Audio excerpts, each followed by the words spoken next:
दुस्साहस कहानी मुंशी प्रेमचंद। लखनऊ के नौबस्ते मोहल्ले में एक मुंशी मैकूलाल मुख्तार रहते थे। बड़े उदार, दयालु और सज्जन पुरुष थे। अपने पेशे में इतने कुशल थे कि ऐसा बिरला ही कोई मुकदमा होता था जिसमें वह किसी न किसी पक्ष की ओर से न रखे जाते हों। साधु संतों से भी उन्हें प्रेम था। उनके सत्संग से उन्होंने कुछ तत्वज्ञान और कुछ गांजेचर्स का अभ्यास प्राप्त कर लिया था। रही शराब, यह उनकी कुल प्रथा थी। शराब के नशे में वह कानूनी मसौदे खूब लिखते थे, उनकी बुद्धि प्रज्वलित हो जाती थी। गांजे और चरस का प्रभाव उनके ज्ञान पर पड़ता था। दम लगाकर वह वैराग्य और ध्यान में तल्लीन हो जाते थे। मोहल्ले वालों पर उनका बड़ा रोब था, लेकिन यह उनकी कानूनी प्रतिभा का नहीं, उनकी उदार सज्जनता का फल था। मोहल्ले के एक केवान, ग्वाले और कहार उनके आज्ञाकारी थे, 100 काम छोड़कर उनकी खिदमत करते थे। उनकी मध्यजनित उदारता ने सबों को वशीभूत कर लिया था। वह नित्य कचहरी से आते ही अलगू कहार के सामने 2 रुपए फेंक देते थे। कुछ कहने सुनने की जरूरत न थी, अलगू इसका आशय समझता था। शाम को शराब की एक बोतल और कुछ गांजा तथा चरस मुंशी जी के सामने आ जाता था। बस महफिल जम जाती। यार लोग आ पहुंचते। एक ओर मुवक्किलों की कतार बैठती, दूसरी ओर सहवासियों की। वैराग्य की और ज्ञान की चर्चा होने लगती। बीच बीच में मुवक्किलों से भी मुकदमे की 2-1 बातें कर लेते। 10 बजे रात को वह सभा विसर्जित होती थी। मुंशी जी अपने पेशे और ज्ञान चर्चा के सिवा और कोई दर्द सिर मोल न लेते थे। देश के किसी आंदोलन, किसी सभा, किसी सामाजिक सुधार से उनका संबंध न था। इस विषय में वह सच्चे विरक्त थे। बंगभंग हुआ, नरमगरम दल बने, राजनैतिक सुधारों का आविर्भाव हुआ, स्वराज्य की आकांक्षा ने जन्म लिया, आत्मरक्षा की आवाजें देश में गूंजने लगीं, किंतु मुंशी जी की अविरल शांति में जरा भी विघ्न न पड़ा। अदालत और शराब के सिवाय वह संसार की सभी चीजों को माया समझते थे, सभी से उदासीन रहते थे। चिराग जल चुके थे। मुंशी मैकूलाल की सभा जम गई थी, उपासकगण जमा हो गए थे, अभी तक मदिरा देवी प्रकट न हुई थी। अलगू बाजार से न लौटा था। सब लोग बार बार उत्सुक नेत्रों से ताक रहे थे। एक आदमी बरामदे में प्रतीक्षा स्वरूप खड़ा था। 2-3 सज्जन टोह लेने के लिए सड़क पर खड़े थे, लेकिन अलगू आता नजर न आता था। आज जीवन में पहला अवसर था कि मुंशी जी को इतना इंतजार खींचना पड़ा। उनकी प्रतीक्षाजनक उद्विग्नता ने गहरी समाधि का रूप धारण कर लिया था। न कुछ बोलते थे, न किसी ओर देखते थे। समस्त शक्तियां प्रतीक्षा बिंदु पर केंद्रीभूत हो गईं। अकस्मात सूचना मिली कि अलगू आ रहा है। मुंशी जी जाग पड़े, सहवासीगण खिल गए, आसन बदलकर संभल बैठे, उनकी आंखें अनुरक्त हो गईं। आशामय विलंब आनंद को और बढ़ा देता है। एक क्षण में अलगू आकर सामने खड़ा हो गया। मुंशी जी ने उसे डांटा नहीं, यह पहला अपराध था, इसका कुछ न कुछ कारण अवश्य होगा। दबे हुए पर उत्कंठायुक्त नेत्रों से अलगू के हाथ की ओर देखा। बोतल न थी। विस्मय हुआ, विश्वास न आया, फिर गौर से देखा, बोतल न थी। यह अप्राकृतिक घटना थी, पर इस पर उन्हें क्रोध न आया। नम्रता के साथ पूछा, बोतल कहाँ है? अलगू, आज नहीं मिली। मैकूलाल, यह क्यों? अलगू, दुकान के दोनों नाके रोके हुए सुराज वाले खड़े हैं, किसी को उधर जाने ही नहीं देते। अब मुंशी जी को क्रोध आया, अलगू पर नहीं, स्वराज्य वालों पर। उन्हें मेरी शराब बंद करने का क्या अधिकार है? तर्क भाव से बोले, तुमने मेरा नाम नहीं लिया। अलगू, बहुत कहा, लेकिन वहां कौन किसी की सुनता था? सभी लोग लौटे आते थे, मैं भी लौट आया। मुंशी चरस लाए। अलगू, वहां भी यही हाल था। मुंशी, तुम मेरे नौकर हो या स्वराज्य वालों के? अलगू, मुंह में कालिख लगवाने के लिए थोड़े ही नौकर हूं? मुंशी, तो क्या वहां बदमाश लोग मुंह में कालिख भी लगा रहे हैं? अलगू, देखा तो नहीं, लेकिन सब यही कहते थे। मुंशी, अच्छी बात है, मैं खुद जाता हूँ, देखो किसकी मजाल है जो रोके। एक एक को लाल घर दिखा दूंगा। यह सरकार का राज है, कोई बदमिली नहीं है। वहां कोई पुलिस का सिपाही नहीं था। अलगू, थानेदार साहब आप ही खड़े सबसे कहते थे, जिसका जी चाहे जाए शराब ले या पिए, लेकिन लौट आते थे, उनकी कोई न सुनता था। मुंशी, थानेदार मेरे दोस्त हैं, चलो जी ईदू चलते हो। रामबली, बेचन, जिनको सब चलो। एक एक बोतल ले लो, देखो कौन रोकता है। कल ही तो मजा चखा दूंगा। मुंशी जी अपने चारों साथियों के साथ शराब खाने की गली के सामने पहुंचे तो वहां बहुत भीड़ थी। बीच में दो सौम्य मूर्तियां खड़ी थीं। एक मौलाना जामिन थे जो शहर के मशहूर मुज्तहिद थे, दूसरे स्वामी घनानंद थे जो वहां की सेवा समिति के संस्थापक और प्रजा के बड़े हितचिंतक थे। उनके सम्मुख ही थानेदार साहब कई कांस्टेबलों के साथ खड़े थे। मुंशी जी और उनके साथियों को देखते ही थानेदार साहब प्रसन्न होकर बोले, आइए मुख्तार साहब, क्या आज आप ही को तकलीफ करनी पड़ी? यह चारों आप ही के हमराह हैं न? मुंशी जी बोले, जी हाँ, पहले आदमी भेजा, वह नाकाम वापस गया। सुना आज यहाँ हड़बोम मची हुई है, स्वराज्य वाले किसी को अंदर जाने ही नहीं देते। थानेदार, जी नहीं, यहाँ किसकी मजाल है जो किसी के काम में हाजिर हो सके। आप शौक से जाइए, कोई चूतक नहीं कर सकता। आखिर मैं यहाँ किस लिए हूँ?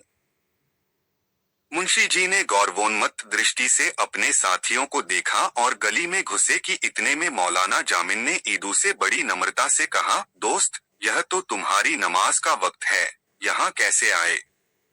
क्या इसी दीनदारी के बल पर खिलाफत का मसला हल करेंगे? ईदू के पैरों में जैसे लोहे की बेड़ी पड़ गई। लज्जित भाव से खड़ा भूमि की ओर ताकने लगा। आगे कदम रखने का साहस न हुआ। स्वामी घनानंद ने मुंशी जी और उनके बाकी तीनों साथियों से कहा, बच्चा, यह पंचामृत लेते जाओ, तुम्हारा कल्याण होगा। जिनको रामबली और बेचन ने अनिवार्य भाव से हाथ फैला दिए और स्वामी जी से पंचामृत लेकर पी गए। मुंशी जी ने कहा, इसे आप खुद पी जाइए, मुझे जरूरत नहीं। स्वामी जी उनके सामने हाथ जोड़कर खड़े हो गए और विनोद भाव से बोले, इस भिक्षुक पर आज दया कीजिए, उधर न जाइए। लेकिन मुंशी जी ने उनका हाथ पकड़कर सामने से हटा दिया और गली में दाखिल हो गए। उनके तीनों साथी स्वामी जी के पीछे सिर झुकाए खड़े रहे। मुंशी रामबली, जिनको आते क्यों नहीं? किसकी ताकत है कि हमें रोक सके? जिनको तुम ही काहे ना ही लौट आवत हो। साधु संतन की बात माने का होत है। मुंशी तो इसी हौसले पर घर से निकले थे। रामबली निकले थे कि कोई जबरदस्ती रोकेगा तो उससे समझेंगे। साधु संतों से लड़ाई करने थोड़े ही चले थे। मुंशी सच कहा है, गवार भेड़ होते हैं। बेचन, आप शेर हो जाए, हम भेड़ ही बने रहेंगे। मुंशी जी अकड़ते हुए शराब खाने में दाखिल हुए। दुकान पर उदासी छाई हुई थी। कलवार अपनी गद्दी पर बैठा ऊँघ रहा था। मुंशी जी की आहट पाकर चौंक पड़ा। उन्हें तीव्र दृष्टि से देखा मानो यह कोई विचित्र जीव है। बोतल भर दी और ऊँघने लगा। मुंशी जी गली के द्वार पर आए तो अपने साथियों को न पाया। बहुत से आदमियों ने उन्हें चारों ओर से घेर लिया और निंदासूचक बोलियां बोलने लगे। एक ने कहा, दिलावर हो तो ऐसा हो। दूसरा बोला, शर्मचे कुत्तीस्त की पेशे मर्दा विवाद, मर्दों के सामने लज्जा नहीं आ सकती। तीसरा बोला, है कोई पुराना पियक्कड़ पक्का लतियल। इतने में थानेदार साहब ने आकर भीड़ हटा दी। मुंशी जी ने उन्हें धन्यवाद दिया और घर चले। एक कांस्टेबल भी रक्षार्थ उनके साथ चला। मुंशी जी के चारों मित्रों ने बोतलें फेंक दी और आपस में बातें करते हुए चले। जिनको एक बेर हमारा एक का बेगार में पकड़ जात रहे, तो यही स्वामी जी चपरासी से कह सुन के छुड़ाए देहन रहा। रामबली, पिछले साल जब हमारे घर में आग लगी थी तब भी तो यही सेवा समिति वालों को लेकर पहुंच गए थे, नहीं तो घर में एक सूत न बचता। बेचन मुख्तार अपने सामने किसी को गिनते ही नहीं। आदमी कोई बुरा काम करता है तो छिप के करता है, यह नहीं कि बेहाई पर कमर बांध ले। जिनको भाई पीठ पीछे को की बुराई न करे चाहिए, और जौन कुछ होए पर आदमी बड़ा अकबाली हो। उतने आदमियन के बीच मां कैसा घुसक चला गवा।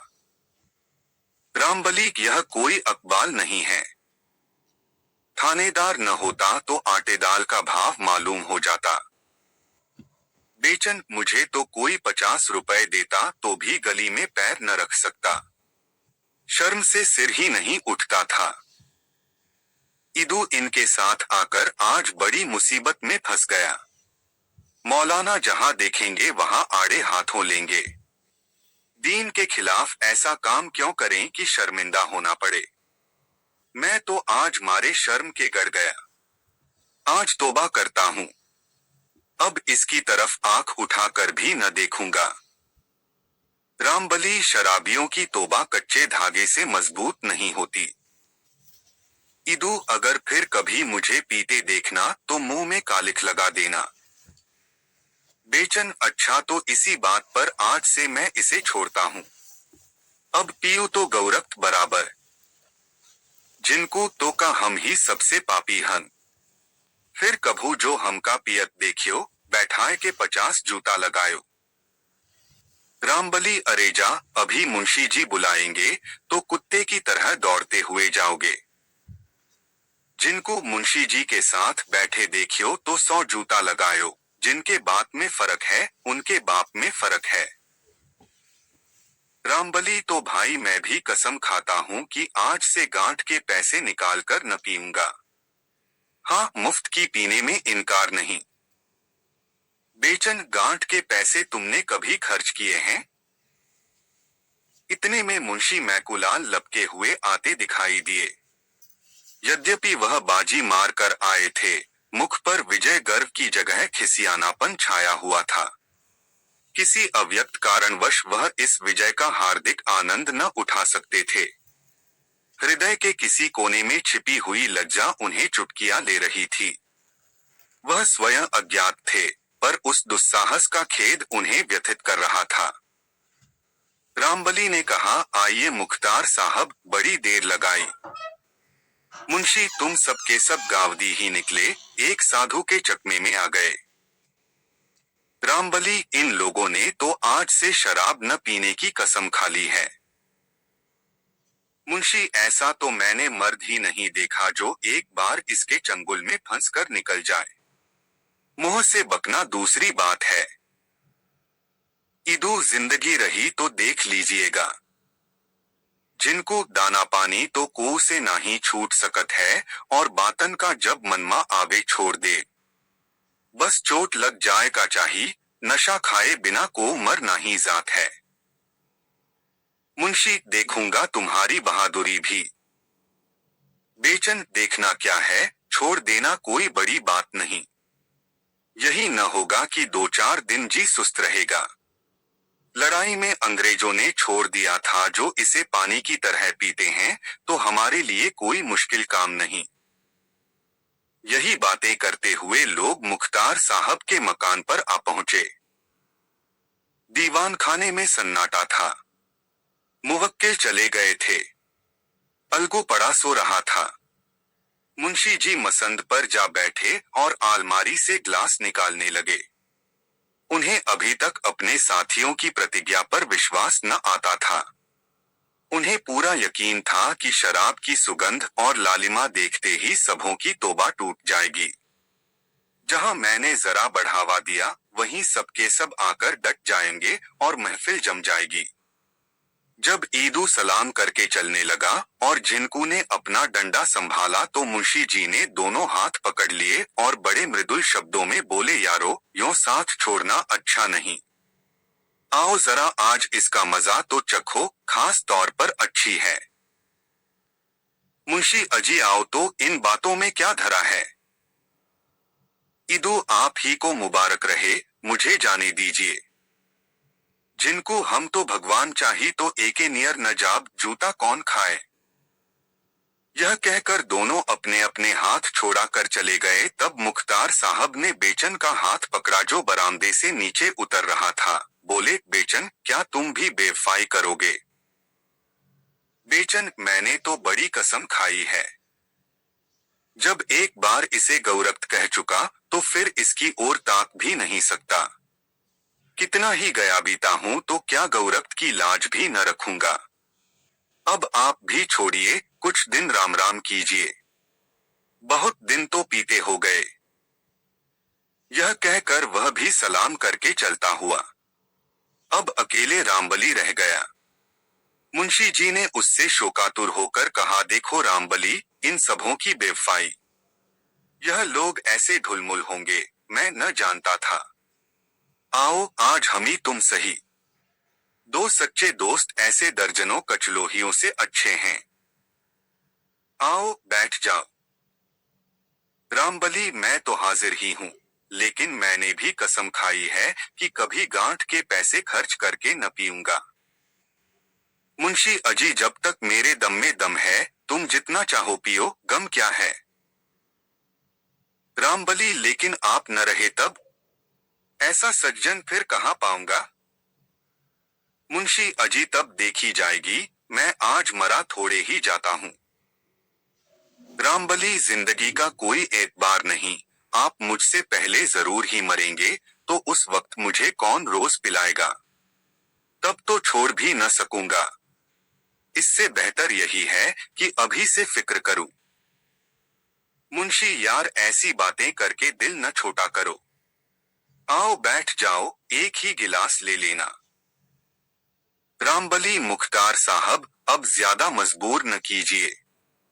जब ईदू और झिनकू जैसे लतियों ने कसम खा ली जो औरतों के गहने बेच बेच पी गए और निरे मूर्ख हैं, तो मैं इतना निर्लज्ज नहीं हूं कि इसका गुलाम बना रहूं। स्वामी जी ने मेरा सर्वनाश होने से बचाया है। उनकी आज्ञा मैं किसी तरह नहीं टाल सकता। यह कहकर रामबली भी विदा हो गया।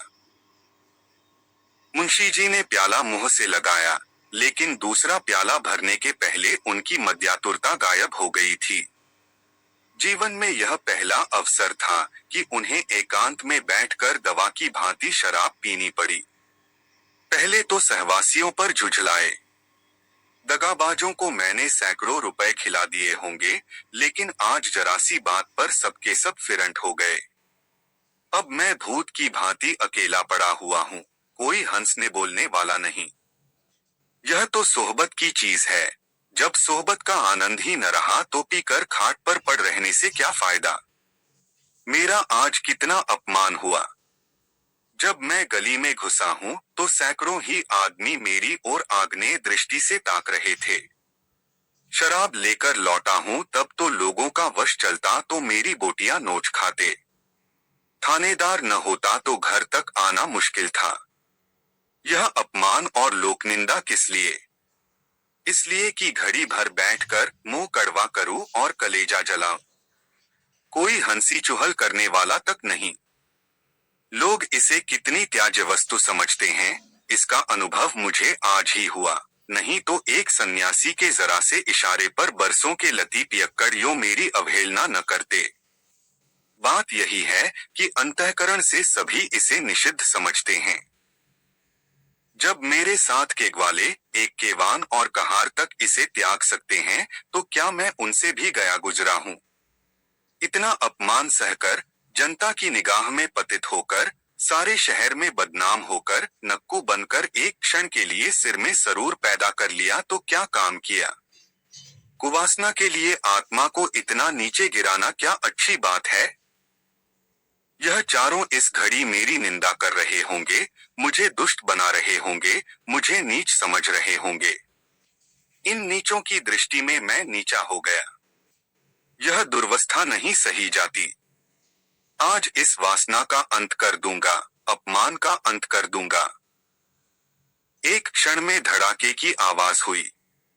अलगू चौंक कर उठा तो देखा कि मुंशी जी बरामदे में खड़े हैं और बोतल जमीन पर टूटी पड़ी है।